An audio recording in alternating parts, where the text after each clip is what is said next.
Yang pertama, saya hendak menjawab. Mudah-mudahan jawaban saya ini mewakili Kiai Haji Imaduddin Utsman Al-Bantani. Amin, amin, amin. Beliau diisukan berhenti mengkaji persoalan nasab. Saya pastikan itu informasi yang 100% hoax, tidak benar. Informasi yang benar pertama, Yai Imad sejak awal istiqomah di pondok pesantren Nahdlatul Ulum. Hanya saja gara-gara kajian nasab dan beliau menulis tesis tentang terputusnya atau tidak tersambungnya nasab habaib kepada nasab keturunan Rasulullah Sallallahu Alaihi Wasallam.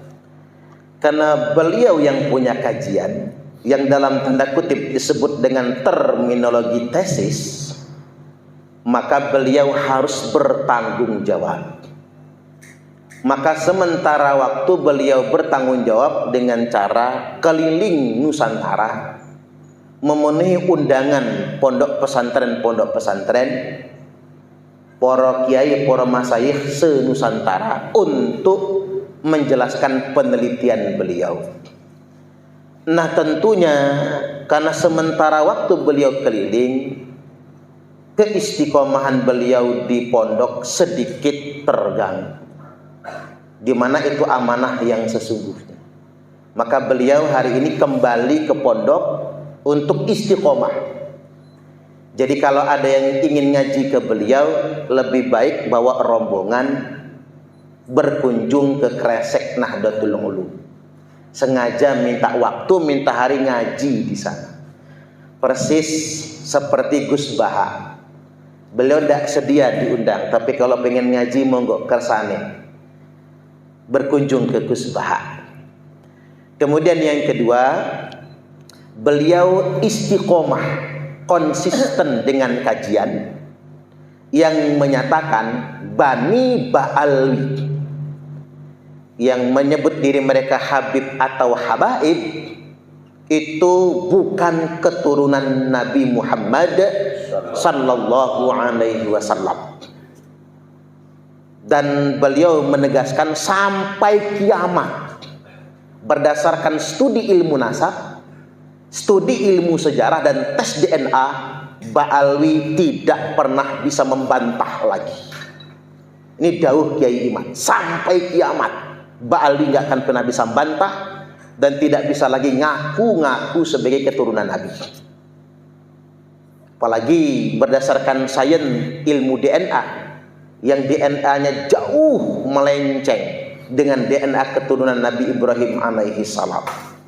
Malah DNA orang Indonesia asli itu lebih dekat dengan DNA keturunan Nabi Ibrahim jika dibandingkan dengan DNA Baal, karena lebih kepada DNA Yahudi Kaukasus atau Yahudi Askenazi. Kemudian yang ketiga, Kiai Imad konsisten dan istiqomah, bersedia dialog, tapi bukan lagi di forum sesama kita. Selama ini kan dialognya di forum sesama kita. Bersedia dialog bukan kepada kiai-kiai Nusantara, tapi kepada Rabitatul Alawiyah, lembaga resmi para habaib di Indonesia. Beliau bersedia dialog dengan para habaib, tapi habaibnya tidak boleh mewakili person. Dia harus mewakili lembaga resmi Rabitatul Alawiyah. Kalau cuman person satu orang, kalah menangnya nggak ada ngaruhnya, nanti capek aja nantinya, ujung-ujungnya gaduh. Jadi beliau meminta ada dialog resmi Kiai Imad dengan pihak habaib Rabitatul Alawiyah, dan harapan beliau ini difasilitasi oleh negara. Kalau bisa dialognya pun didanai oleh negara. Tidak boleh membawa pengikut, cukup yang dialog saja. Misalnya dari Kiai Imad, beliau mewakili studi kitab nasab dan studi sejarah, yang mewakili studi filologi nantinya Profesor Manasem Ali, yang mewakili sains DNA-nya nanti Dr. Sugeng umpama. Nah, dari pihak Ba'alawi silahkan ditunjuk perwakilan resminya, difasilitasi oleh negara, pesertanya orang yang netral. Siapa pesertanya yang diminta? Satu, perwakilan Majelis Ulama Indonesia yang netral atau tidak menunjukkan keberpihakan. Yang kedua, ulama-ulama di kalangan Jam'iyah Nahdlatul Ulama. Dan yang ketiga, ulama-ulama di kalangan Muhammadiyah. Maka kita secara resmi, saya mewakili pengurus PWI Laskar Sabirillah Provinsi Lampung mengusulkan kepada pemerintah Republik Indonesia untuk memfasilitasi dialog ilmiah antara Kiai Haji Imaduddin Usman Al-Bantani dan pihak Rabitatul Alawiyah. Kira-kira panjenengan sedaya setuju? Tepuk tangan dulu. Assalamualaikum warahmatullahi wabarakatuh.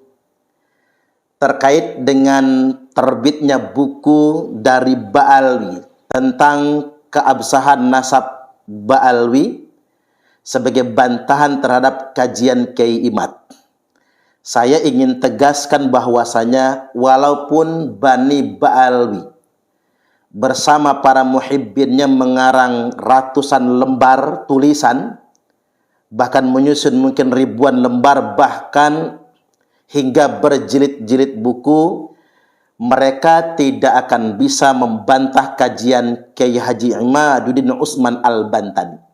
Mengapa demikian? Karena setebal apapun tulisan tersebut tidak bisa menjawab pertanyaan mendasar. Ba'alwi bisa membuktikan dirinya sebagai dzurriyyat Nabi sekaligus membantah Kiai Imad atau merontokkan kajian Kiai Imad dengan dua syarat. Syarat yang pertama, mereka harus menunjukkan kepada publik Indonesia dan umat Islam di dunia internasional tentang catatan kitab nasab sezaman yang mengkonfirmasi datuk-datuk mereka tentang Ubaidillah, tentang Alwi dan lain sebagainya. Hari ini Bani Ba'alwi dan muhibbin-muhibbinnya sama sekali tidak bisa mengkonfirmasi catatan terhadap datuk-datuk Bani Ba'alwi, baik dari abad 4 Hijriah, abad ke-5, abad ke-6, abad ke-7 sampai abad ke-8 lewat.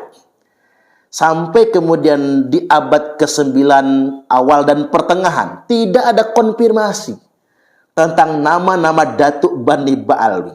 Ya silahkan ngarang tulisan berlembar-lembar, berjuta-juta lembar, apapun basis argumentasinya, sama sekali tidak bisa merontokkan kajian Kiai Imad. Karena mengapa? Yang diminta cuma satu, catatan kitab sezaman. Dalam bahasa sederhananya, kartu keluarganya mana? Orang bisa aja ngaku-ngaku setelah 5 abad kemudian. Maka saya ingin sampaikan kepada publik Indonesia dan masyarakat muslim pada umumnya, jawabannya sederhana. Ketika Bani Ba'alwi bisa mengkonfirmasikan catatan kitab nasab bagi mereka pada abad-abad yang disebutkan tadi, mereka akan menang. Tapi sampai hari ini tidak ada sama sekali catatan tersebut. Nah, syarat yang kedua, kalau ingin merontokkan kajian Kiai Imad, Bani Ba'alwi harus membuktikan kalau ahlil bait Nabi atau dzurriyyat Nabi itu DNA asal-usulnya harus G. Jadi ketika ada kepastian ilmiah, argumentasi ilmiah yang menyatakan bahwasanya keturunan Nabi itu G semua, maka Ba'alwi resmi menjadi anak keturunan Nabi. Cuman masalahnya semua pakar DNA, semua ahli ilmu pengetahuan di bidang DNA menegaskan bahwasanya keturunan Nabi Ibrahim, Nabi Ismail, Nabi Ishak alaihi wassalam, sampai kepada keturunan Bani Abdi Manaf, keturunan Bani Hashim, Bani Abdul Muthalib, sampai kepada keturunan Nabiullah Muhammad sallallahu alaihi wasallam, asal usul DNA-nya harus J1. Nah, kalau Ba'alwi tidak bisa memenuhi dua syarat ini, percuma ngarang ribuan kitab sekalipun. Oleh karena itu, terkait dengan buku yang mereka tulis keabsahan nasab Ba'alwi, mari kita simak tanggapan dari Kiai Imaduddin Usman Al-Bantani berikut ini. Tadi pagi saya, Mas Rifki, mendapatkan kiriman banyak sekali dari orang-orang bahwa Rabita Alawiyah katanya sudah apa namanya itu melansir buku jawaban mereka terhadap ketidakabsahan nasab mereka. Jadi mereka ingin dengan buku itu masyarakat tetap mengakui bahwa mereka nasabnya sahih. Kira-kira demikian itu buku yang saya baca sekilas tadi sore, dan malam hari ini saya akan apa namanya itu menanggapi dari buku yang telah beredar itu, dikirimkan dengan masif ke berbagai grup-grup WhatsApp. Saya sudah membuat catatan-catatan. Di dalam catatan saya bahwa buku itu memang 500 halaman, tetapi isinya yang merupakan hal-hal baru yang mereka tampilkan itu hanya sekitar ya 20 sampai 30 halaman lah. Jadi buku 500 halaman itu terbagi menjadi 2 bab. Bab pertama tentang tolak ukur keabsahan nasab. Pasal pertama tolak ukur keabsahan nasab dari bab 1 itu sebanyak 7 halaman. Kemudian pasal yang kedua itu tentang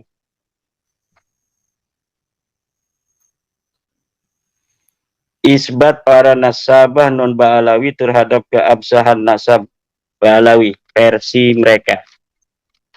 Yang pasal ketiga, yang pasal kedua itu sekitar dari halaman 11 sampai 24. Kemudian pasal yang ketiga, pengakuan dan kesaksian para ulama terhadap keabsahan nasab Ba'alawi. Ini pasal ketiga dari halaman 25 sampai halaman 77. Kemudian pasal keempat tentang pengakuan ulama besar Nusantara dari halaman 26 sampai 101 ini. Banyak sekali nih pengakuan ulama besar Nusantara ini, pasalnya dibanyakin ini karena ini yang menarik untuk membawa apa namanya viewer dari orang-orang Nusantara agar ini ulama-ulama kita ini sudah mengakui gitu. Padahal tidak ada sama sekali. Nanti kita akan bahas dari ulama-ulama kita itu yang secara tegas qat'iyyud dilalah yang menyatakan mereka itu mengakui nasab Ba'alawi. Kemudian pasal yang kelima, penetapan nasab dengan cara al-istifadah. Ini dari halaman 111 sampai 121, Mas Rifin. Kemudian pasal ke-6 dari halaman 122 sampai 128, jejak peninggalan pendahulu Ba'alawi di Hadramaut. Ada jejak-jejaknya katanya. Kemudian di bab kedua, ini dari 132, halaman 132 sampai terakhir. Ini tentang membongkar penyimpangan Imaduddin. Jadi menyimpang katanya Imaduddin. Ini nanti kita akan lihat apa saja yang dianggap menyimpang oleh Ba'alawi. Kalau saya dianggap lurus kan mereka rugi kan. Kalau mereka bikin buku kehebatan dan lurusnya logika Imaduddin Usman, wah itu bahaya. Maka penting untuk dibikin sebuah judul penyimpangan Imaduddin Usman. Tetapi masyarakat kita ini kan sudah cerdas. Nah, ini malam hari ini kita hanya ingin sedikit apa namanya apa istilahnya itu mengomentari hal yang penting agar apa namanya masyarakat yang menginginkan saya menjawab itu bisa melihat garis-garis besar apa sebenarnya yang bisa diperhatikan secara agak serius dari buku 500 halaman yang isinya itu tulisan-tulisan yang nggak penting dari Facebook pun, siapa saja orang yang itu membantu mereka dimasukin itu tulisan-tulisan Facebook dan sebagainya. Itu kalau yang membela saya kan yang dari profesor, dari para akademisi itu kalau dimasukin dalam kitab mungkin itu udah 5.000 halaman itu sudah bisa itu, karena banyak sekali saya lihat itu di dalam Google Search orang-orang yang juga ternyata membahas tentang diskursus nasab ini dan membela saya atau memberikan apresiasi terhadap penelitian saya. Jadi kalau itu dibukukan seperti bukunya Hanif Alatas etc. ini, itu bisa 5.000 halaman itu Mas Rifki ya. Baik, saya awali malam hari ini dengan kalimat seorang ulama. Bismillahirrahmanirrahim. Wa min huquqihi sallallahu alaihi wasallam ayyu an nuhibbahu wa nuhibba ahla baitihi wa an nahfadha nasaba dzurriyyatihi ila yaumil qiyamah minad dukhala'i wal lusaqa'i liwujudil irtibati bainahum wa bainal masail diniyah kal imamah waz zakati wan nadri wal waqfi wal wasiyati, bahwa sebagian dari hak-haknya Nabi kepada kita adalah kita harus mencintainya dan mencintai ahli baitnya, Sayyidina Ali, Sayyidatuna Fatimah, Sayyidina Hasan dan Sayyidina Husain, wa man asarahum fi hayatihim. Kemudian sebagian daripada hak-haknya Nabi besar Muhammad sallallahu alaihi wasallam juga adalah an nahfadha nasaba dzurriyyatihim ila yaumil qiyamah minad dukhala'i wal lusaqa, yaitu menjaga nasab-nasab dzurriyyat Nabi dari para penyusup-penyusup dan para pencangkok-pencangkok, liwujudil irtibati bainahum wa bainal masail diniyah, karena adanya kaitan antara keturunan Nabi dan masalah-masalah agama. Kal imamah, seperti imamah, menjadi al-imamul a'zam. Yang kedua adalah wal zakat, seperti zakat, wan nadri dan nadar, wal wasiyati wasiat, wal waqfi dan wakaf, wal imamil mahdi dan imam mahdi. Kenapa kita harus menjaga nasab keturunan Nabi? Karena ada masalah-masalah agama yang berkaitan dengan keturunan Nabi, seperti al-imamatul uzma, yaitu ketika kaum muslimin bersepakat seluruh dunia untuk mengangkat seorang imam, maka disyaratkan harus Quraisyiyun, seorang dari keturunan Quraisy. Haplogrupnya harus J1. Kemudian masalah zakat, kita tidak boleh untuk memberi zakat kepada Bani Hashim dan Bani Muthalib. Maka berarti kita harus meneliti mana yang bukan Bani Hashim, mana bukan Bani Muthalib, atau kita meneliti dari mana yang Bani Hashim, mana yang Bani Muthalib, sehingga kita tidak memberikan zakat kepada mereka. Begitu pula dalam bab nadar, wasiat, wakaf. Orang yang bernadar, saya akan memberikan uang 1 miliar kepada keturunan Nabi yang ada di kampung Bojong Soang. Nah, itu berarti harus tahu mana keturunan Nabi dan mana bukan. Kemudian Imam Mahdi, dan ini yang paling berbahaya ini, Mas Rifki. Imam Mahdi itu akan turun menurut kita Ahlussunnah wal Jamaah di akhir zaman nanti dari keturunan Nabi.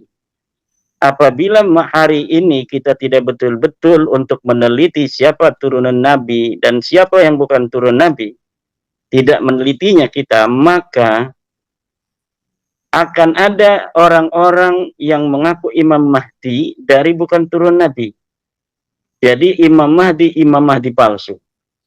Kenapa? Konsekuensi logisnya orang-orang yang palsu, yang mengaku sebagai turun Nabi, itu akan melahirkan Imam Mahdi palsu di masa yang akan datang. Ini sangat berbahaya. Oleh karena itu, kewajiban para ulama untuk betul-betul mempunyai perhatian yang sangat serius terhadap orang-orang yang mengaku sebagai turun Nabi. Di masa depan itu tidak akan terlalu berat, Mas Rifki. Kenapa hari ini kita terlalu berat? Karena masyarakat kita belum terlalu dewasa. Tapi di masa depan itu tidak akan sesulit pada hari ini. Kita nggak bakal lagi ngurus-ngurusin yang model Balawi ini, yang sudah ketahuan haplogrupnya G itu. Kalau di masa depan anak-anak kita itu nanti untuk meneliti keturunan baginda Nabi itu dari haplogrup dulu. Kalau haplogrupnya sudah J1, baru diteliti itu secara nasab dan sejarahnya. Kalau haplogrupnya itu sudah bukan J1, udah G begini, harus diabaikan. Nyapain pasti nanti ujung-ujungnya sama juga itu. Karena dari situ pasti akan ujungnya bukan kepada Arab, ujungnya bukan kepada durian Nabi. Tetapi karena memang hari ini hal itu masih terlalu cepat ya untuk masyarakat kita agak sibuk-sibuk nih malam-malam hari ini. Mas Rifki juga harus begadang membahas tentang tulisan-tulisan yang ditulis oleh timnya Rabita Alawiyah, yang 500 halaman, yang katanya judulnya keabsahan megalomania itu namanya. Kita akan bahas satu-satu. Ini agak santai, nggak apa-apa, agak lama juga. Yang pertama, dari sambil ngerokok aja Mas Rifi, nggak apa-apa. Siap. Dari bab 1 dulu. Pasal 1, tolak ukur keabsahan nasab, halaman 7. Ya, Imat. Dalam buku menyatakan bahwa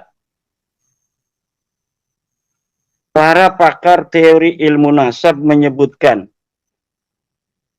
beberapa torik jalan antara untuk mengisbat nasab, keabsahan sebuah nasab.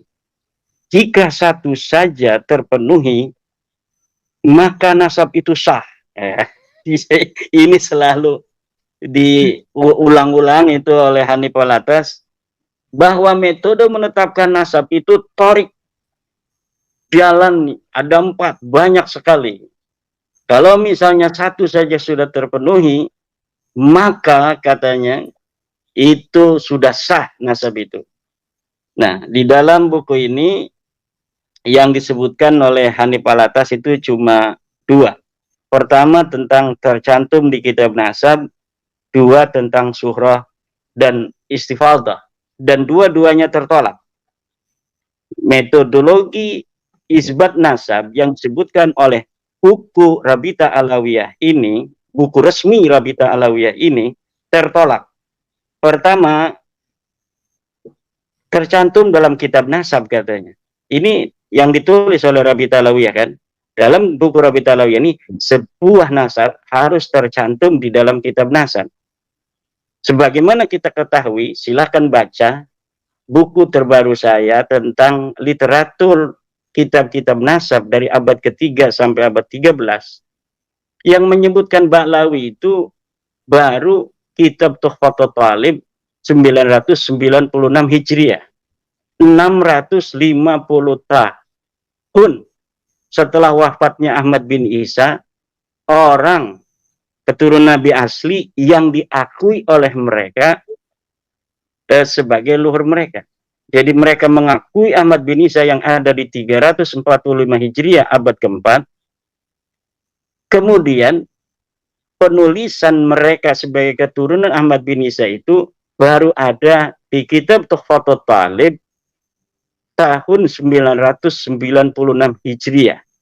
Ada 651 tahun nasab mereka, umudun nasab mereka, nama leluhur-leluhur mereka tidak ada, tenggelam, gelap gulita dari kitab-kitab nasab. Lalu berdasar apa kita mengatakan kitab Tuhfatul Talib itu sah dalam menulis nasab Balawi? Tidak ada. Kenapa tidak ada? Karena dalam kitab Tuhfatul Talib juga itu penulisnya mengatakan saya melihatnya dari sebuah ta'liq, bukan dari kitab nasab.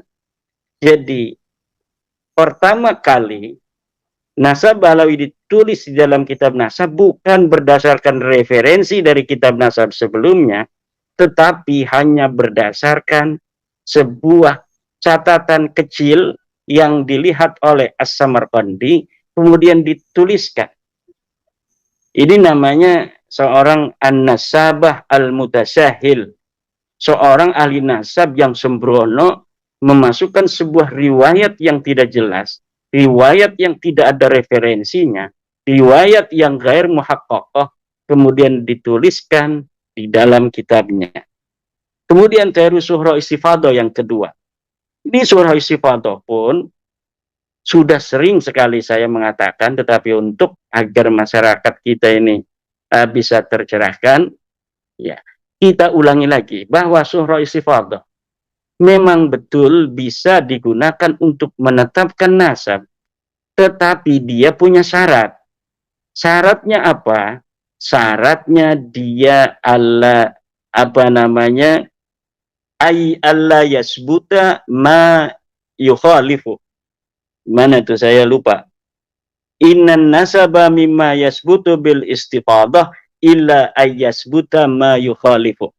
Bahwa nasab memang sebagian dari apa yang bisa ditetapkan dengan istifadah, kecuali sudah jelas ada yang menentang. Sedangkan nasab Ba'lawi ini sudah jelas ada yang menentang. Bukan hanya ada yang menentang, ketiadaan riwayatnya selama 651 tahun itu sebenarnya sudah cukup. Bahwa nasab mereka memang nasabun muhdasun, nasab yang jadi-jadian. Kemudian ketika hari ini, nah istifadah itu sebenarnya untuk hari ini. Ini istifadah ini bahwa Hanif Alatas Balawi, Rizik Syihab Balawi, itu istifadah namanya itu kan. Nah, istifadahnya apa furo itu tidak berkonsekuensi terhadap istifadahnya usul. Usulnya siapa? Ubaidillah. Untuk mengetahui surah istifadahnya Ubaidillah dari mana? Kita harus melihat sekitar zaman Ubaidillah, kitab-kitab yang ditulis di zaman itu. Kitab yang ditulis banyak, tetapi tidak ada satupun yang mencatat. Yang mencatat keturunan Ahmad bin Isa lainnya banyak, dari mulai abad ke-5 sampai abad ke hari ini. Tetapi yang mencatat bahwa Ahmad bin Isa mempunyai anak Ubaid itu baru di abad 10, 651 tahun. Begitu. Itu teori itu teori yang sudah jelas. Di dalam kitab fikih pun itu Ustadz Ma'ruf Qasim, ya Kiai Ma'ruf Qasim, Ustadz Yusuf Romli, itu tinggal baca aja tuh seluruh kitab-kitab fikih tentang istifadah, surah, tasamu, itu mempunyai syarat yang satu, yaitu dia tidak boleh bertentangan dengan dalil.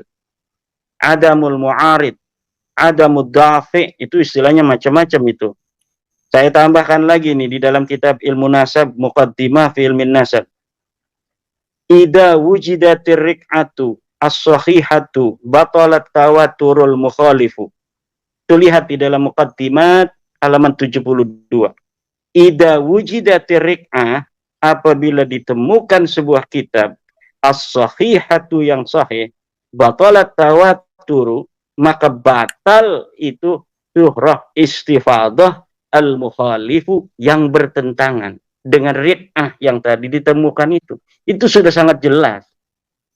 Ini Hanif Alatas mengutip kitab Muqaddimat, mengutip kitab Rasail, bahkan ditaruh di dalam apa buku-buku yang tadi itu, yang baru itu ditaruh. Itu saya kadang-kadang ketawa. Itu lafadznya ditaruh, lafadz yang menyerang mereka sendiri itu ditaruh di situ. Itu apa maksudnya itu? Jadi lafadz sebuah kaidah yang sendiri gitu, Mas Rifki. Itu ditaruh di kitab itu, di dalam buku apa namanya Ketidakabsahan Nasabalawi itu gitu, yang 500 halaman. Itu banyak sekali yang apa namanya menyerang mereka sendiri, kemudian ditaruh di dalam halaman-halaman itu. Apakah menganggap sebenarnya masyarakat kita ini nggak bakal baca itu gitu, hanya melihat tebelnya udah ada jawaban. Mungkin yang diharapkan seperti itu, tetapi kita di dalam untuk memberikan pencerahan terhadap masyarakat ini tidak boleh apa namanya kita bosan. Kita harus, karena ini masalah berhubungan dengan kemuliaan dan kehormatan keluarga Nabi besar Muhammad SAW.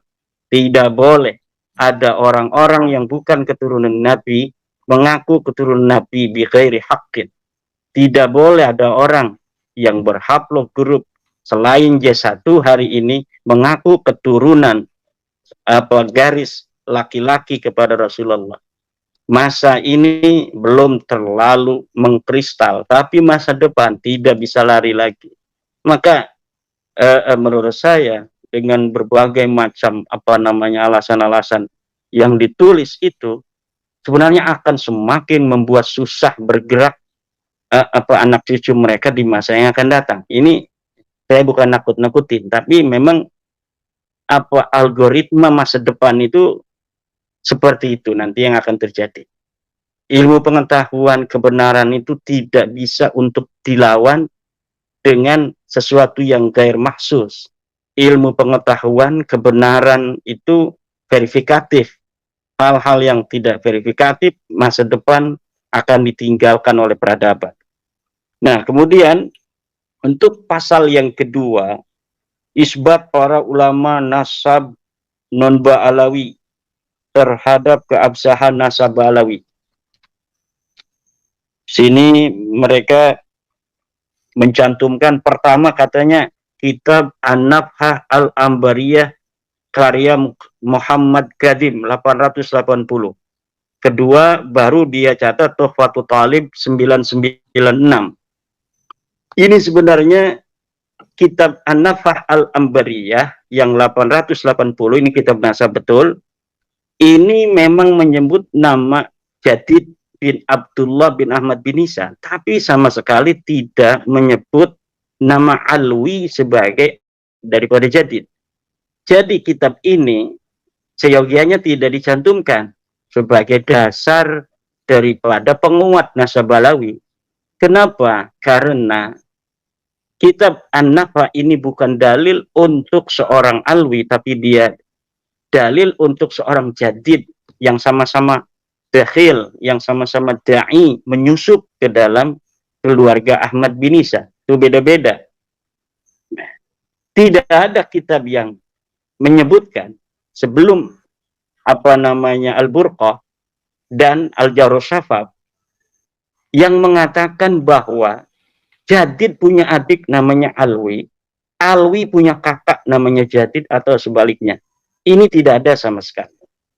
Maka ketika di abad 9 ini ditulis oleh Al-Burqatul Musyiqah Ali As-Sakran bahwa Jadid adalah kakak atau adik daripada Alwi, ini tanpa adanya referensi.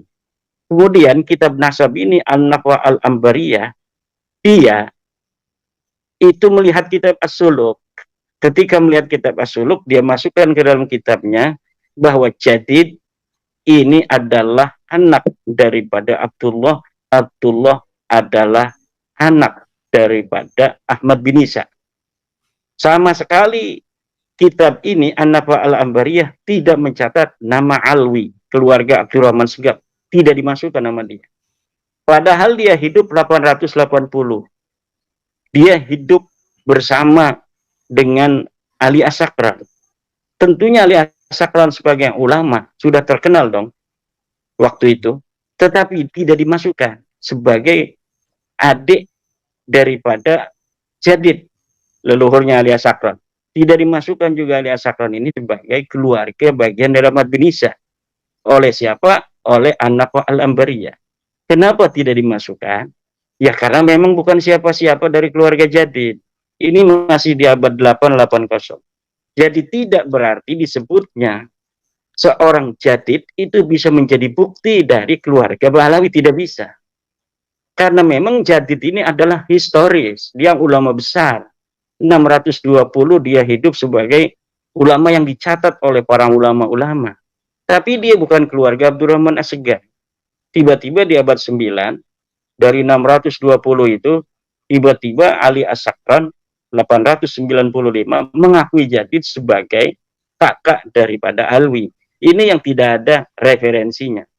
Jadi kitab An-Nafa' al-Ambariyah ini tidak bisa untuk dijadikan dalil bagi keluarga Bahlawi. Dia adalah dalil penyusupan bagi keluarga Jadid, tapi dia bukan dalil untuk keluarga Bahlawi. Baru kitab Tuhfatul Talib ini secara jelas ditulis Alwi bin Abdullah bin Ahmad bin Isa.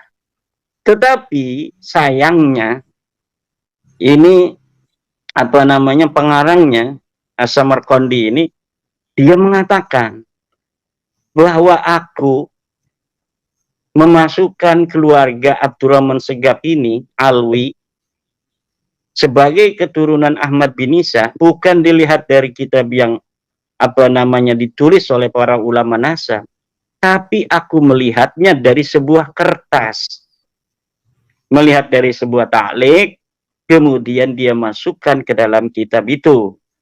Nah, bagaimana bahasanya? Qultu ra'aitu fi ba'di ta'aliq. Aku berkata, aku melihat dari sebagian ta'liq, catatan-catatan kecil, bukan dari catatan seorang ahli nasab. Nah, kemudian antara An-Nafa' al-Ambariyah yang 880 itu, Mas Rifki, dengan kitab Tuhfatul Talib 996, ini mereka sama-sama menyusup kepada Abdullah, tetapi anehnya mereka tidak koordinasi. Harusnya kalau mau nyusup bareng-bareng koordinasi dong. Koordinasinya gimana? Ini An-Nafa' al-Ambariyah kan ngomongin Jadid, dia masuk ke dalam Abdullah bin Ahmad bin Isa. Kemudian keluarga Alwi masuk nih kepada Abdullah Ahmad bin Isa. Harusnya mereka koordinasi. Ini ngomong, nanti kamu sebut ya nama saya Jadid, nanti punya adik namanya Alwi. Kemudian di kitab Tuhfatul Talib juga begitu. Alwi punya kakak namanya Jadid. Tapi ini masing-masing tidak ada koordinasi. Ini nyebutin keluarga sendiri sampai Ahmad bin Isa. Ini nyebutin keluarga sendiri sampai Ahmad bin Isa. Padahal dia yang nulis orang Yaman. As-Samarqandi al-Yamani. Nah, ini sebuah tanda bagi orang-orang yang berakal untuk bisa mengetahui. Ini awalnya ini demikian ini sebenarnya. Jadi nanti apa yang akan ditulis oleh Hanif Alatas, katanya ratusan kitab itu tidak ada gunanya. Kenapa tidak ada gunanya? Nah, ini saya hanya sebutkan dua ini aja. Dari An-Nafa' al-Ambariyah, kemudian Tuhfatul Talib. Yang lainnya itu semuanya adalah mempunyai referensi dari dua kitab ini. Jadi yang lain itu nanti, yang ratusan itu yang dimiliki hari ini oleh Hanif Alatas, Imam Anu, Syekh Anu mengatakan, ya semuanya akan kembali kalau kitab nasab kepada dua kitab ini, selain kitab nasab itu kepada kitab tasawufnya Syekh Ali bin Abu Bakar As-Sakran 895 Hijriah. Jadi hanya ada di abad 9 itu saja. Kemudian apa yang diucapkan oleh ulama tentang kitab-kitab yang hari ini banyak, tapi ujungnya cuma satu, yaitu Al-Burqatul Musiqah. Karena An-Nafa' al-Ambariyah ini dengan kitab Tuhfatul Talib ini ujungnya nanti ke kitab siapa namanya, Syekh bin Abu Bakar As-Sakran Al-Burqa itu, kembalinya ke situ. Kata ulama begini tentang kitab yang banyak itu. Ini bisa dilihat di dalam kitab Muqaddimat fi Ilmi Al-Ansab. La yuhtajju li kasratil masadiri idza kanat kulluha tunqalu min aslin wahidin. Tidak bisa dijadikan hujah banyaknya kitab-kitab apabila semuanya dinukil dari asal yang sama. Kitab Balawi hari ini yang menerangkan Balawi sebagai turun Ahmad bin Isa ratusan, betul, tetapi semuanya mentok kepada Al-Burqatul Musyiqqah itu. Yang kata Mas Romel itu mentoknya enggak ke Al-Burqah, ke Al-Jawr Sabab, ya sama-sama beda beberapa tahun saja. Sebenarnya saya menganggap dua ini akan merupakan sebuah kesatuan, tapi karena orang-orang awam, nanti para peneliti tidak akan bisa mengakses kitab Jawr Sabab karena memang tidak berani dicetak itu oleh orang-orang Yaman itu karena bermasalah. Penulisnya ini disebut meninggal 742 atau 732 itu. Tetapi di dalam kitabnya ada orang-orang yang hidup di abad ke-9. Itu kan aneh kan? Katakanlah Al-Jawr Sabab itu betul-betul karya orang di abad 9. Siapa namanya? Itu yang mesti dijawab dulu kan. Mencari seorang Abdurrahman Al-Khatib itu susah sekali itu. Kenapa susah? Ya karena memang ini sosok bermasalah. Bagaimana sosok bermasalah? Ini bisa jadi kitab ini karangan Balawi, kemudian diatribusikan pada seorang ulama yang bernama Abdurrahman Al-Khatib itu. Gitu.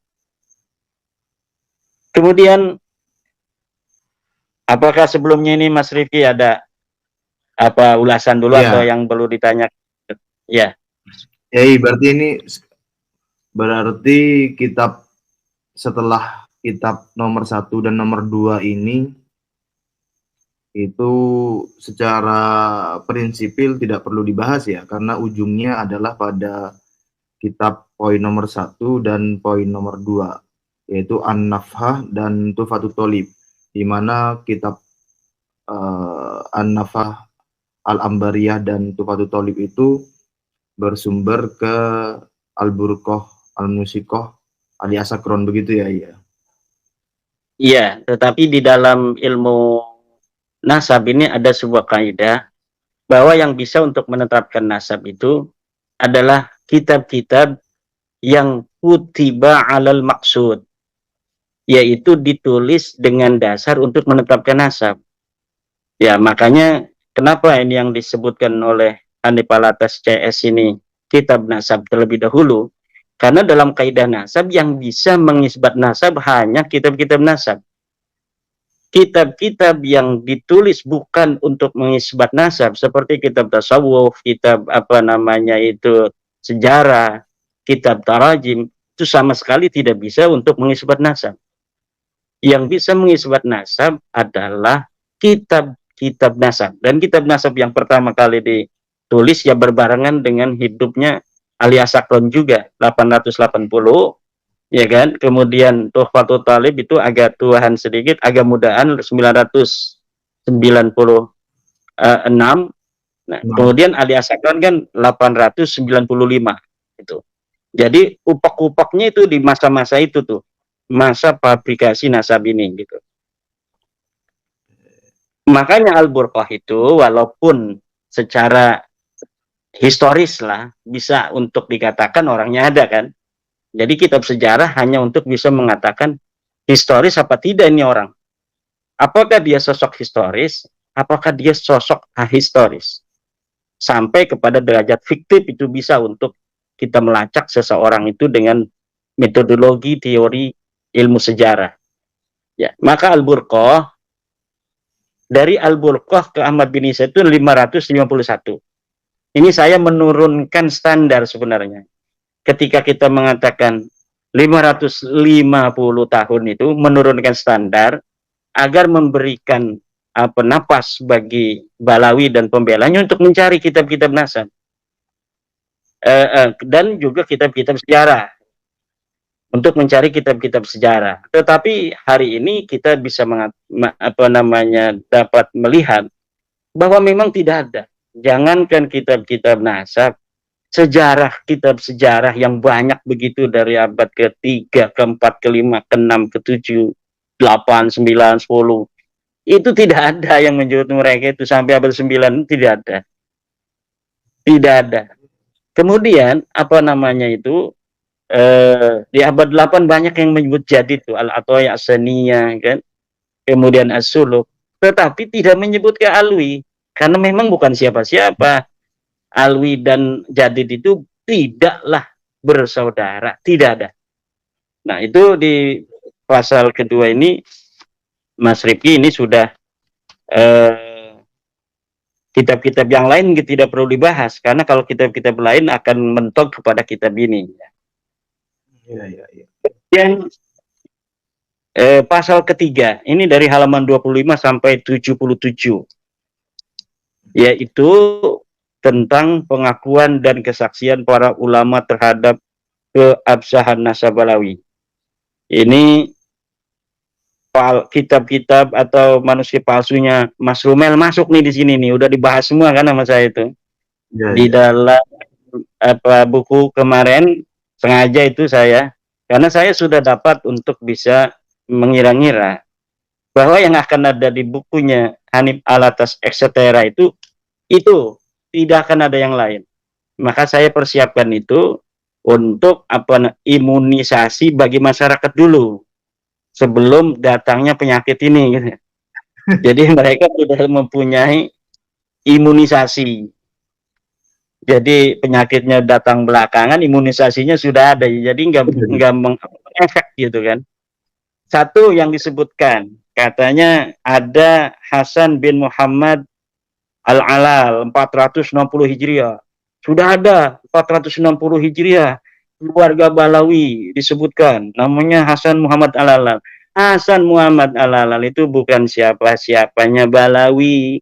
Dia cucunya Ahmad bin Isa asli dari Muhammad Abu Ja'far. Namanya anak Ahmad bin Isa kan Muhammad tuh. Ini keturunannya nih Hasan Al-Alal. Sebutkan 460 Hijriah. Punya sanad yang menyebut nama daripada Ubaid segala macam, itu sudah terbukti sanad palsu tulisan Salim bin Jindan. Tahun 1969 beliau wafat. Beliau orang baik, orang soleh di dalam hal lain, tapi dalam sejarah dan sanad hadis tidak boleh dijadikan pegangan. La yuhtajju bih, tidak bisa dijadikan pegangan, wala yu'tamadu alaih, dan tidak boleh dijadikan tetegenan. Kemudian Abul Qasim An-Nafat 490 sudah ada itu, silakan di dalam buku saya manuskrip palsu Balawi versi Rumel Abbas, di situ sudah ada.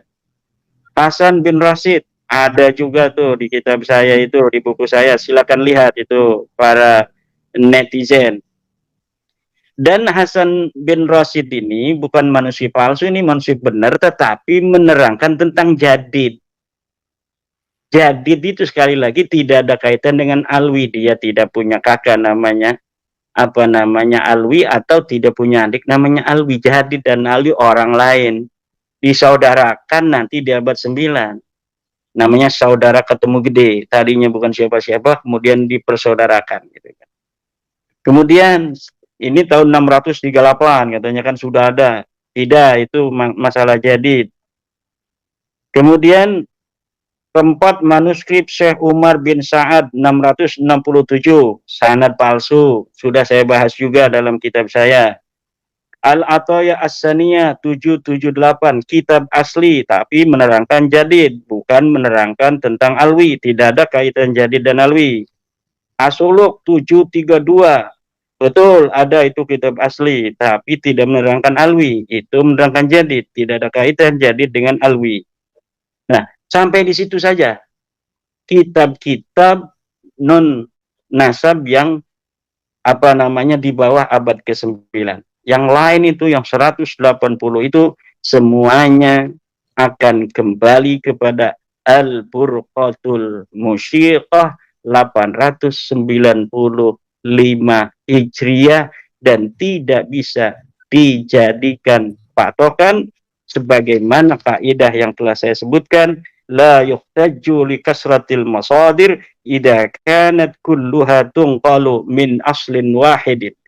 Tidak bisa dijadikan hujjah banyaknya kitab-kitab apabila ya sesuatu kitab-kitab itu yang banyak itu diambil dari sebuah sumber yang sama, satu sumber. Tidak bisa dihitung walaupun jumlahnya 180 kitab. Bahkan kitabnya itu ada 2.000 kitab, 10.000 kitab, 1 juta kitab. Itu tidak bisa untuk apa namanya itu dijadikan pegangan. Karena asal dari kitab itu semua satu, yaitu Al-Burqatul Musyiqah. Kemudian tentang pasal selanjutnya, pasal 4 dari halaman 101. Pengakuan Bentar, Yai, ulama bentar. besar Nusantara. Oh, mangga. Sebenarnya sekaligus Yai bisa istirahat sebentar, ngopi, rokok. 100 Halaman berapa ini? 78.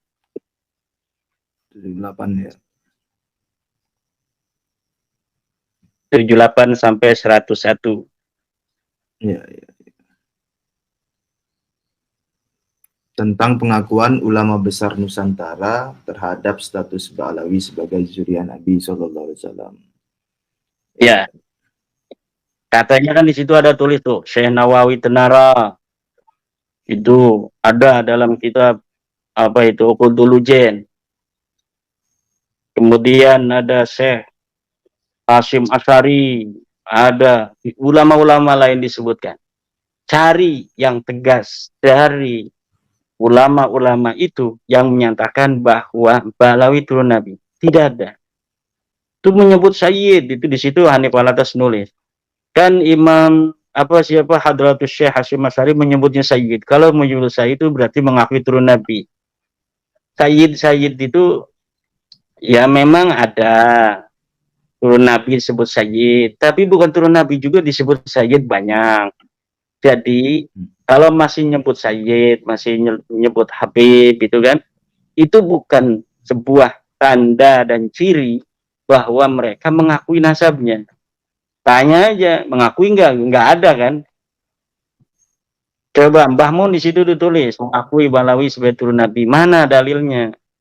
Kalau Mbah Mun mengakui bahwa Sunan Kudus itu turun Nabi, saya punya dalilnya. Ada videonya. Tapi kalau Mbah Mun mengakui ini Habib ini adalah turun Nabi, tidak ada itu dalilnya. Kemudian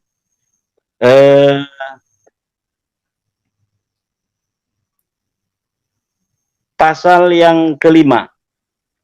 Jadi untuk kita tidak usah banyak membahas tentang ulama-ulama Nusantara itu, karena ulama Nusantara yang disebutkan itu hanya tidak mengatakan mereka bukan turun Nabi, tapi tidak ada kata-kata mereka yang menyatakan bahwa itu keturunan Nabi.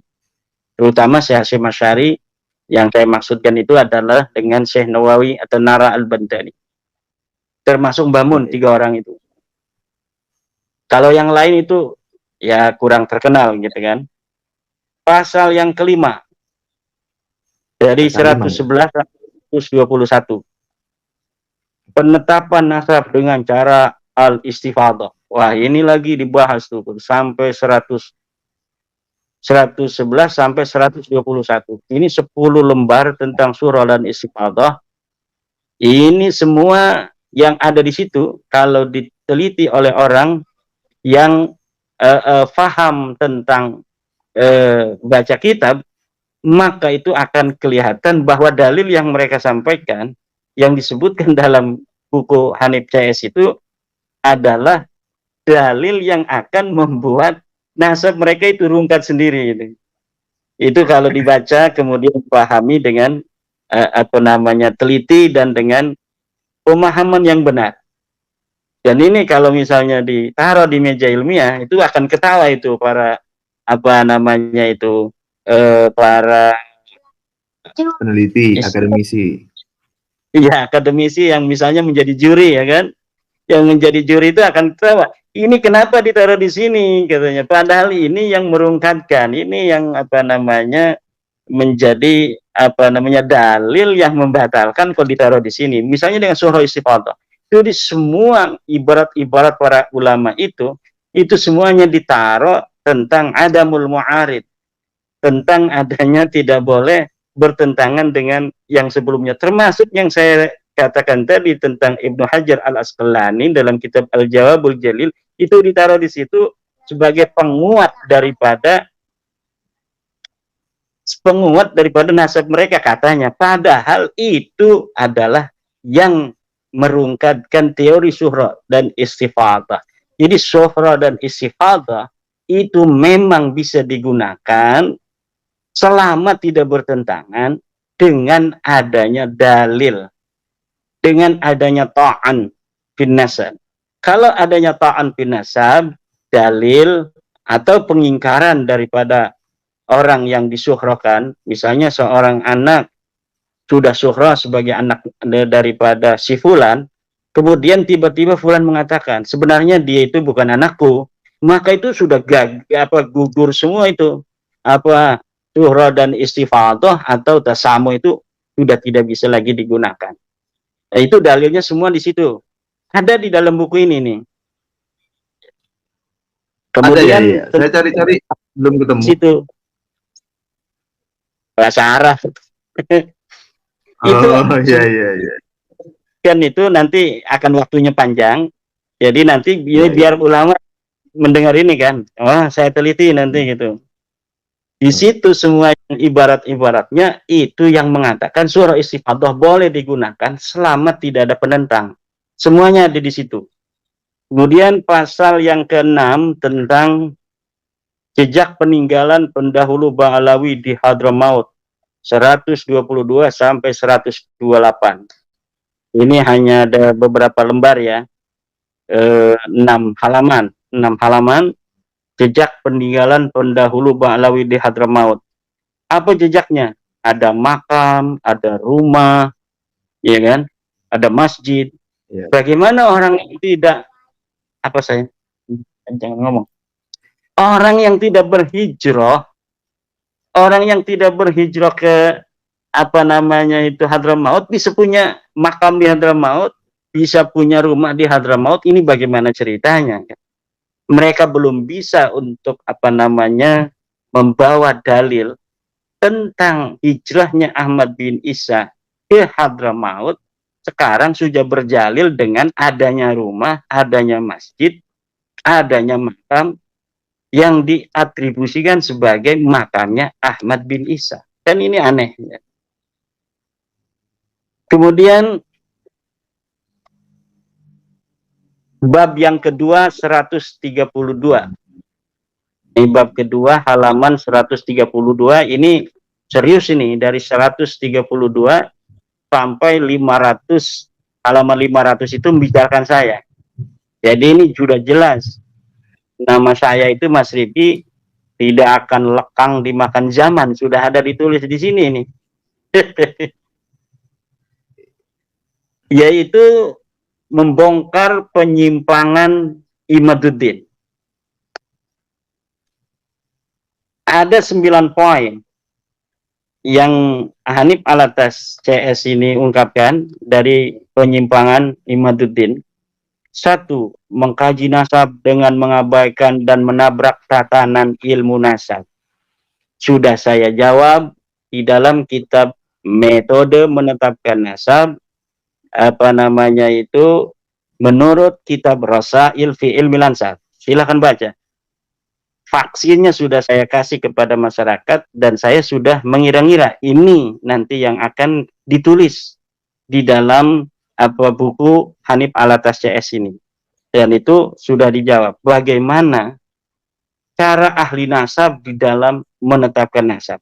Silakan para pemirsa membaca kitab saya yang terbaru, baru beberapa hari yang lalu itu, metode menetapkan nasab menurut ahli nasab, teori dari kitab Rosail fi Ilmil Ansab. Di situ sudah ada teori-teori 7 jalan metode untuk menetapkan nasab. Semuanya tidak bisa menetapkan nasab balawi. Silahkan dibaca dan nanti kita bisa diskusikan kalau ada yang tidak setuju itu ya. Tetapi saya yakin karena dengan bahasa yang sederhana saya bikin itu siapa saja akan bisa memahaminya. Kemudian menentang, mengabaikan dan merendahkan pengakuan para ulama muktabar terhadap keabsahan nasab balawi.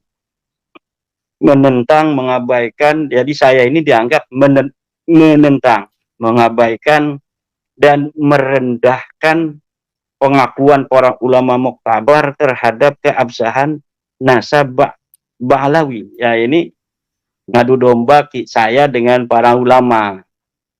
Dalam dunia ilmiah itu siapa orangnya, tapi mana dalilnya. Jadi tidak dilihat dari siapa, tetapi dilihat dari dalilnya mana.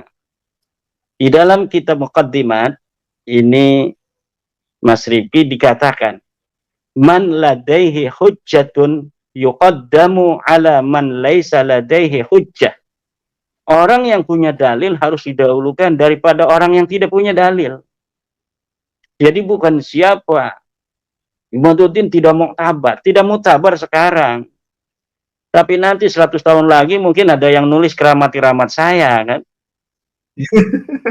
Zaman hidupnya Syekh Nawawi apa disangka nggak ada yang benci sama Syekh Nawawi. Pada zaman hidupnya Ahmad bin Hambal apa disangka Imam Ahmad bin Hambal tidak yang benci. Pada saatnya Imam Syafi'i apa disangka Imam Syafi'i tidak ada yang benci. Sama seperti sekarang ini manusia-manusia itu di dalam bagaimana mereka bermuamalah sama, ada yang mendukung, ada yang tidak mendukung, ada yang mencaci, ada yang memuji dan lain sebagainya.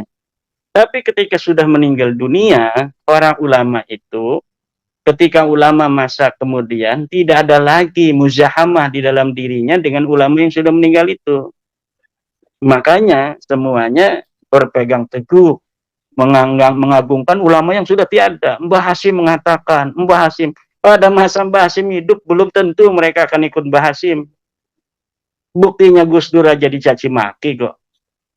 Ulama-ulama NU terus dicaci maki, Kiai Said Agil Sirot dicaci maki oleh mereka. Kalau Kiai Said Agil Sirot sudah meninggal dunia, itu baru orang. Karena apa? Sudah tidak ada kepentingan dia dengan masyarakat yang berkaitan dengan Kiai Agil Sirot. Hari ini Yai Agil Sirot dicaci maki, biasa. Kenapa? Ada muzahamah. Ada muzahamah kepentingan di situ. Kalau sudah meninggal kayak Mas Syafi'i tidak ada lagi muzahamah dengan dia, makanya dia agungkan. Mbah Hasyim Asy'ari sudah tidak ada, makanya diagungkan. Mbah Mun sudah tidak ada, makanya diagungkan. Ulama-ulama yang masih hidup itu ada muzahamah dengan kepentingannya. Makanya dia tidak mau untuk menghormati atau menerima ucapan ulama yang masih hidup. Menerima ucapan di ulama yang masih hidup itu, kalau mereka menentang, itu mereka masih bisa untuk berdiskusi, beradu dalil. Kalau yang sudah tidak ada itu kan tidak bisa. Yang paling penting itu dari kenapa orang-orang itu sering untuk mencari dalil ulama yang sudah tiada. Itu satu. Tidak ada pertarungan kepentingan antara dia dan ulama yang sudah tiada. Kalau dengan yang masih hidup ada pertarungan kepentingan. Makanya ketika dia berbeda pendapat dengan ulama yang masih hidup, yang dijadikan sandaran ulama yang sudah tiada. Itu yang sebenarnya terjadi. Jadi sekali lagi saya katakan tentang banyaknya ulama-ulama yang muktabar. Muktabar menurut siapa? Muktabar menurut Hanif Alatas. Murad Sukri, wah itu Murji'ah, itu Wahabi, itu tidak bisa untuk jadi kepegang. Kenapa? Karena mengganggu kepentingannya. Mukbil Al-Wada'i, kenapa tidak diterima? Oh, itu mengganggu kepentingan mereka karena tidak percaya Nasabalawi. Kadang-kadang mereka mengatakan ini hanya Imaduddin yang membatalkan Nasabalawi. Kadang-kadang ngambil Imaduddin itu nyontoh ulama-ulama Wahabi dan lain sebagainya. Jadi tidak konsisten. Kenapa? Karena ada kekalapan di situ. Karena ada, udah apa aja pokoknya. Jadi suatu sisi dia hanya mencontoh dari ulama Wahabi. Kalau saat lainnya, dia satu-satunya orang yang membatalkan Nasabalawi di dunia ini. Yang benar mana itu sebenarnya? Kita tidak boleh untuk mengatakan tentang suatu dalil dikaitkan dengan subjektivitas. Ini dalilnya ada. Walawi tidak disebutkan 650 tahun dalam kitab nasab, tidak disebutkan 550 tahun dalam kitab sejarah. Jawabannya mana? Tidak ada.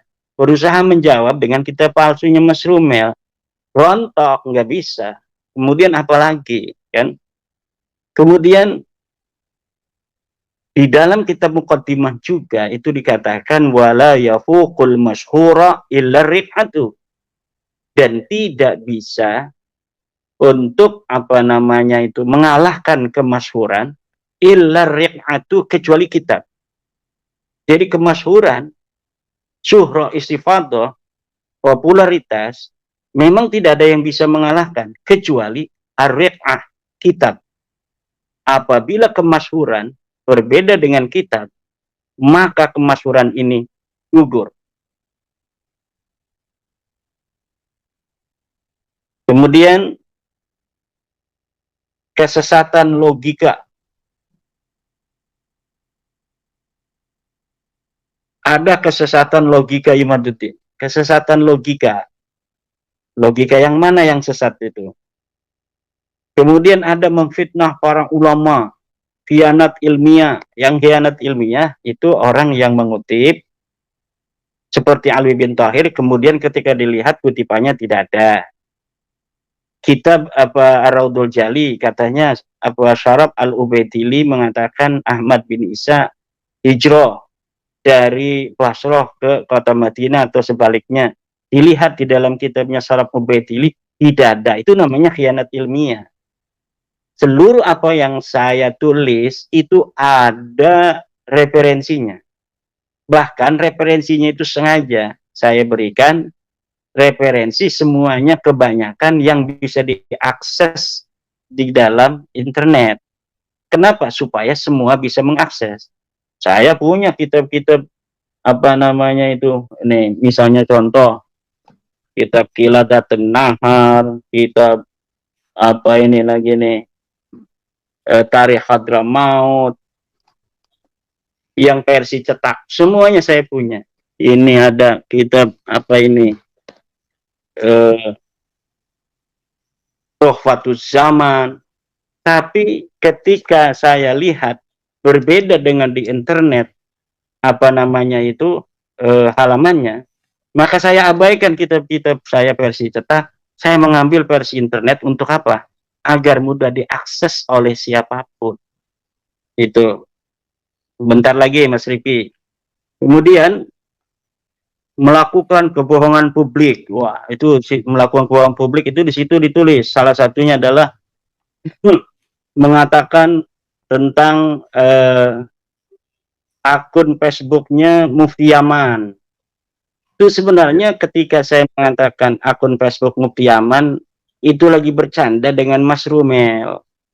Jadi saya itu biasanya tasabut ketika ini benar apa enggak. Tapi ketika Mas Rumel dia udah masuk duluan, menganggap itu akunnya Mufti Yaman, dia bertanya kepada Mufti Yaman itu yang ada di Facebook, bagaimana tentang Nasabalawi segala macam gitu kan.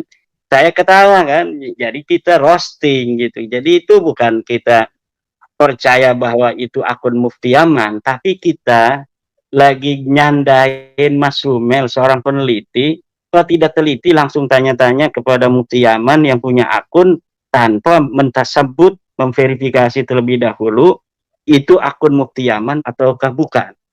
Sebenarnya demikian kan. Dan saya di dalam meneliti ini tidak berpatokan terhadap pendapat orang yang sebelumnya itu membatalkan juga. Kenapa?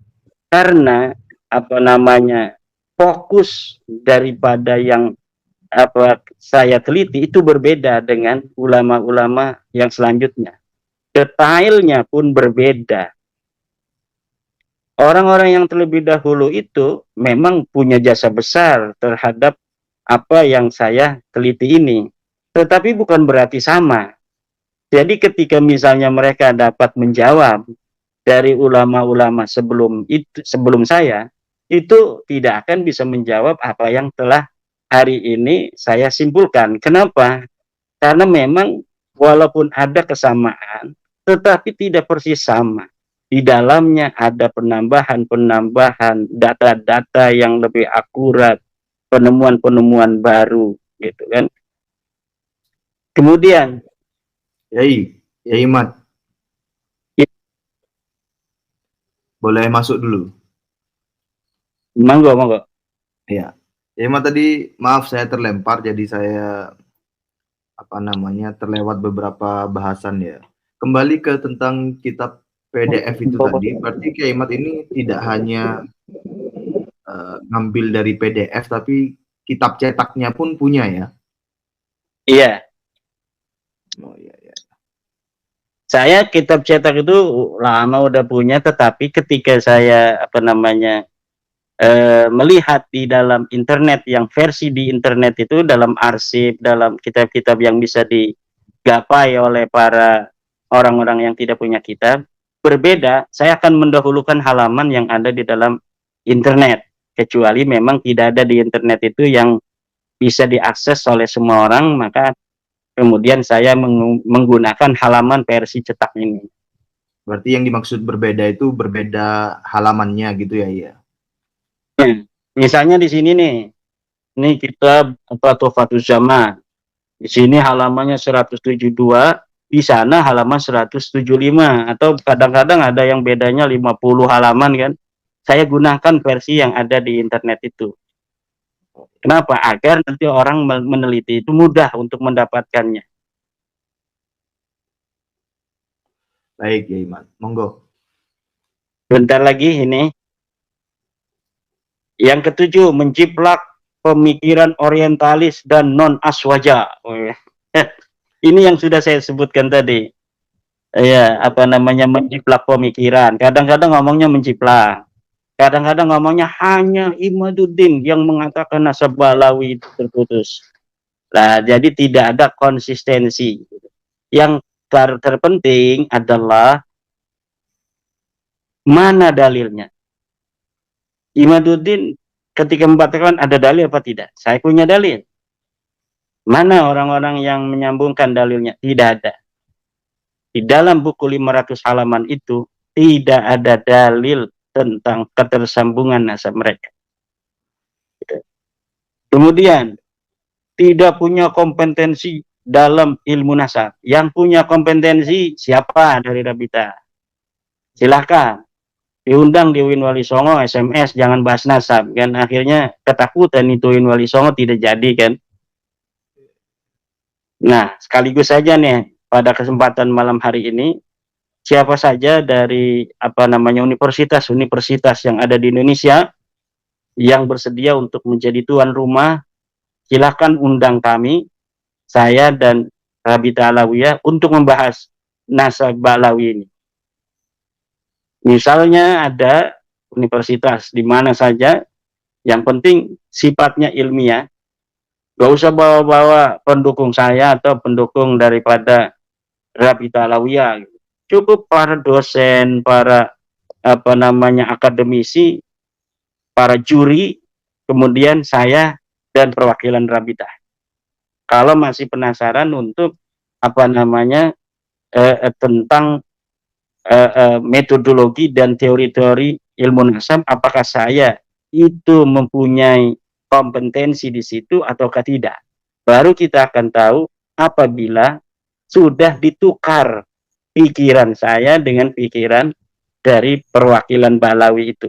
Mana yang paham ilmu nasab, mana yang tidak paham ilmu nasab. Kemudian tentang kesembilan, membatalkan nasab dengan tes DNA.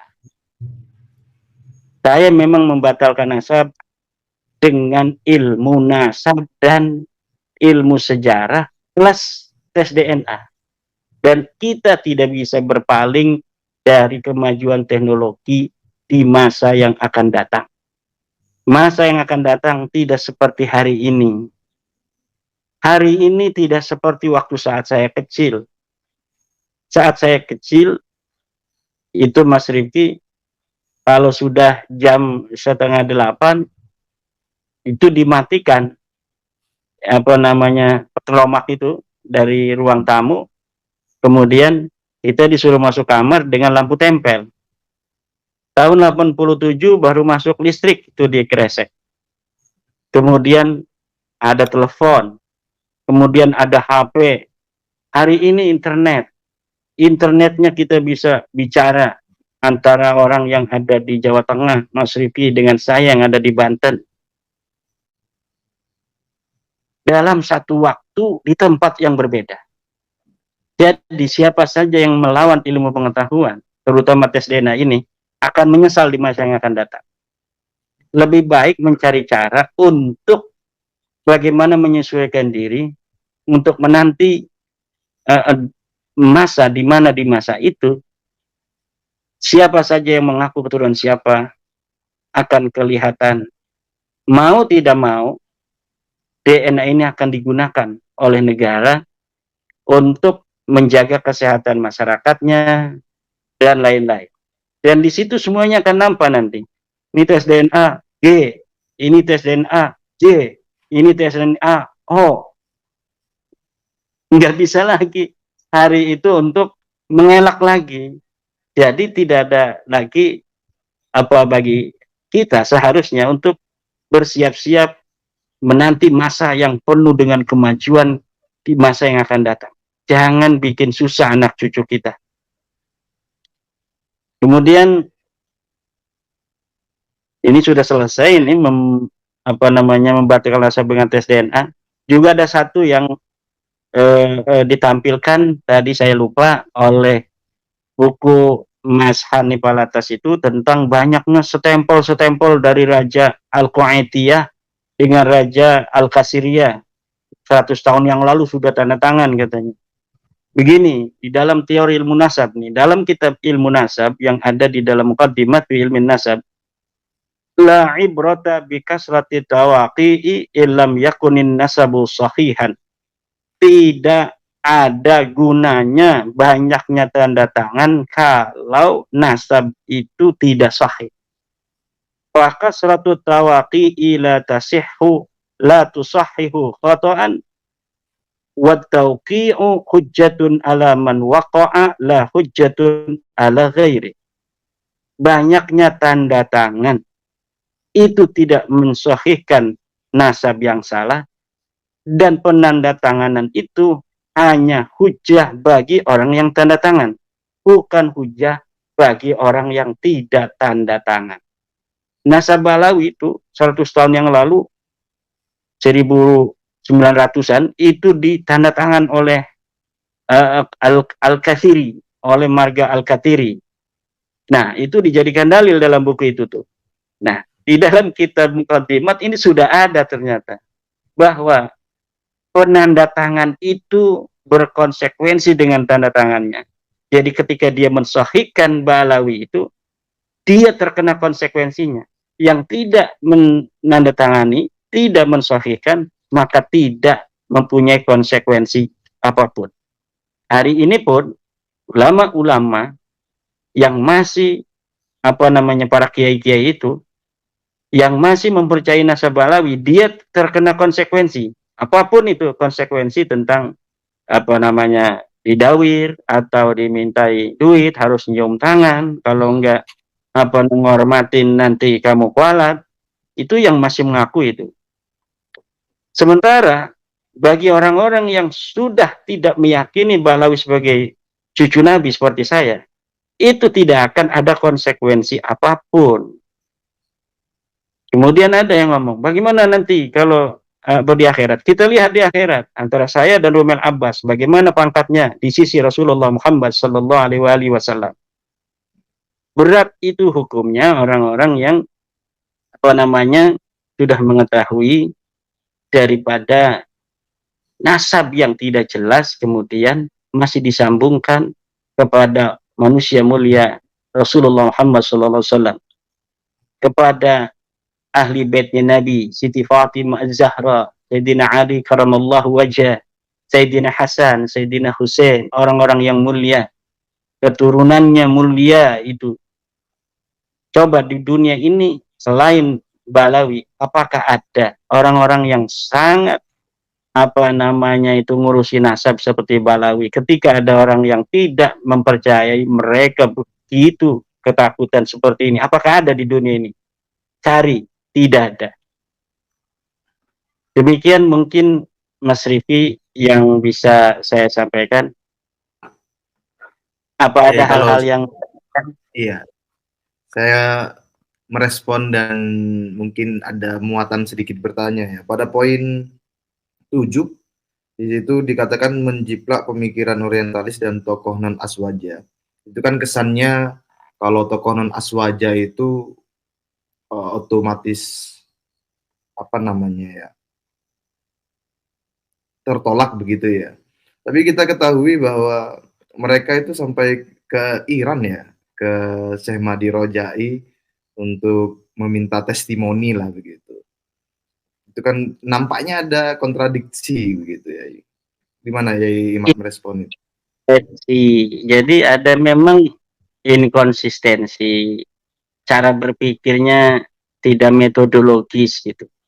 Cara memberikan sanggahan tidak metodologis.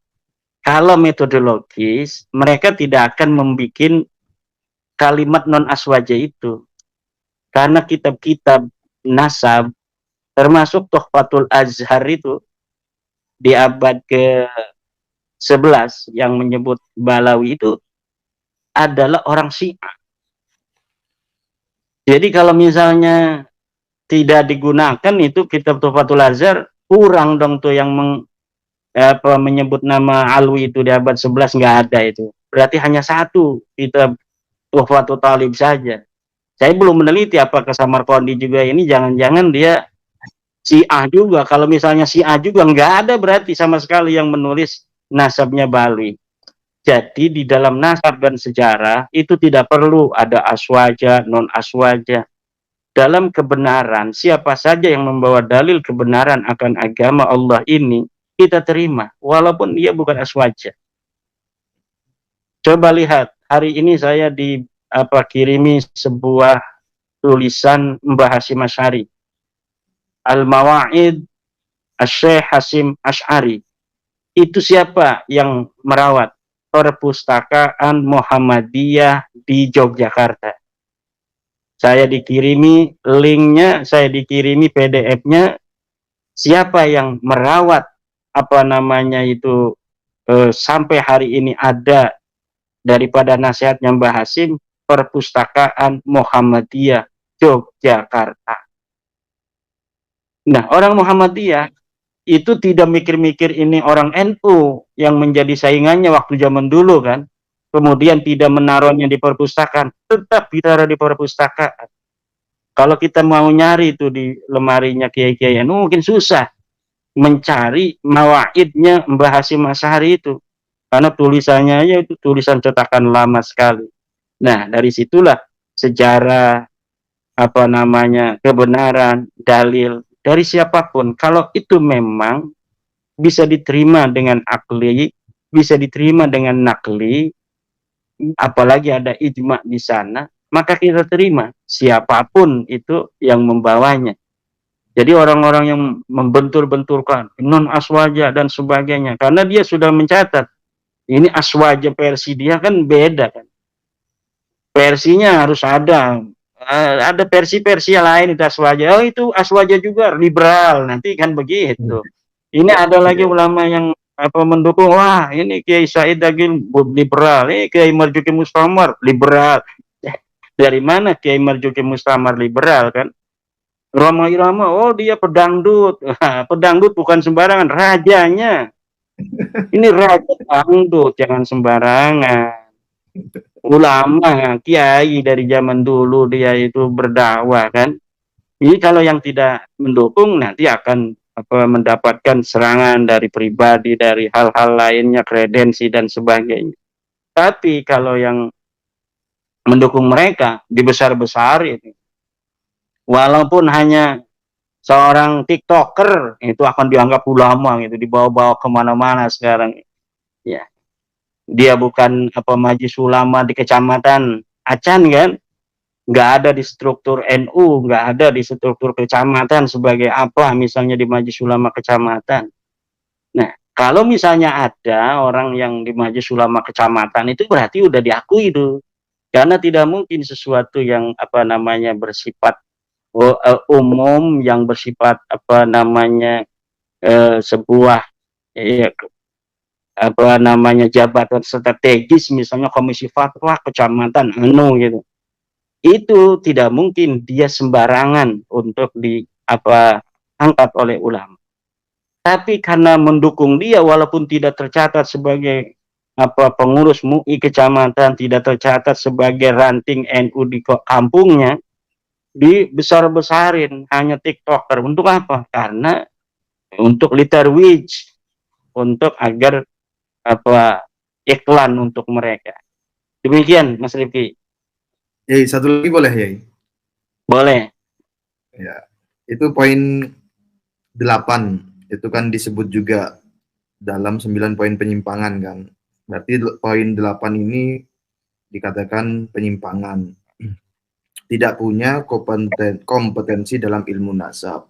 Tadi Imat sudah menyinggung siapa dari Robito Alawiyah yang ilmu nasab. Tapi saya ingin memperdetail.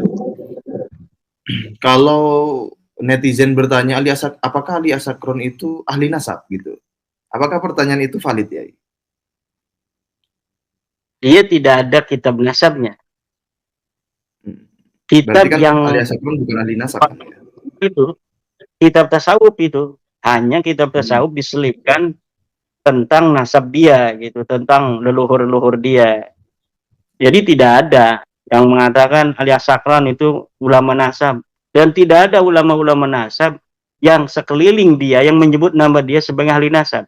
Ini As-Samarqandi, kemudian An-Nafah Al-Ambariyah, semasa dengan dia tidak ada yang menyebut Ali Asakron sebagai ahli nasab.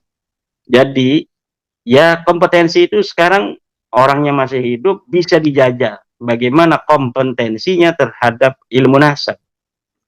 Disebutkan gurunya siapa dalam ilmu nasab. Orang cerdas itu bisa baca, bisa meneliti. Itu banyak guru yang tentang metodologi, tentang bagaimana istimbat, tentang bagaimana ijtihad, tentang bagaimana tarjih, tentang bagaimana meneliti hadis. Lah ilmu nasab ini nggak ada apa-apanya dengan ilmu hadis. Saya ini S2-nya ilmu hadis, S3-nya juga ilmu hadis. S3 saya ilmu hadis, ilmu tafsir dan ilmu hadis. Cuma nggak saya terusin. Capek Mas. Itu. Tapi alhamdulillah saya sudah, walaupun hanya 2 semester kurang, itu bisa memahami apa yang kira-kira akan diajarkan berikutnya itu, karena memang sudah ada sanadnya ke S3-nya itu. Sudah ada sanad S3, kemudian berhenti ya kan, tetapi sudah ada sanad S3-nya itu tuh, tentang ilmu hadis dan ilmu tafsir. Meneliti hadis itu lebih detail daripada meneliti ilmu nasab. Lah ilmu nasab itu hanya beberapa nama-nama, kita menghafal nama dari 1 sampai 40. Kemudian kita lihat kanan kirinya. Ilmu hadis itu rijal hadis Imam Bukhari, rijal hadis Imam Muslim, rijal hadis Imam Ibnu Majah, rijal hadisnya Imam Turmudi, rijal hadisnya Ad-Dailami, rijal hadisnya Imam Malik, rijal hadisnya Syafi'i, rijal hadisnya Ahmad. Itu beda-beda semua. itu diteliti apakah ada pertemuan, apakah ada satu masa, apakah dicukupkan satu masa saja tanpa pertemuan, apakah bisa diterima, kemudian siapa saja muridnya, setelah diketahui muridnya, gurunya siapa saja, setelah diketahui siapa gurunya, bagaimana apa namanya kapasitas apa dia dalam kediriannya, dalam adalah, dalam pasakahnya dan sebagainya, itu diteliti. Itu lebih detail daripada hanya meneliti nama-nama, ini nyambung, ini anak siapa, ini anak dia atau bukan. Itu lebih mudah daripada meneliti sebuah hadis. Ya. Ini kan ini nomor 8 ini, saya sekedar mengulangi, tidak punya kompetensi dalam ilmu nasab. Ini kan berarti poin ini juga berlaku bagi klan Habib Alwi, Robito Alawiyah dan para pendukungnya kan ya. Kalau Iya, kalau kita menggunakan poin ini begitu. Kan begitu ya. Ya. Ini artinya kan poin yang juga blunder untuk diri mereka sendiri. Gimana? Munasab. Siapa gurunya Taufik Sigap itu jadi ketua Robito Alawiyah dalam ilmu nasab? Ya.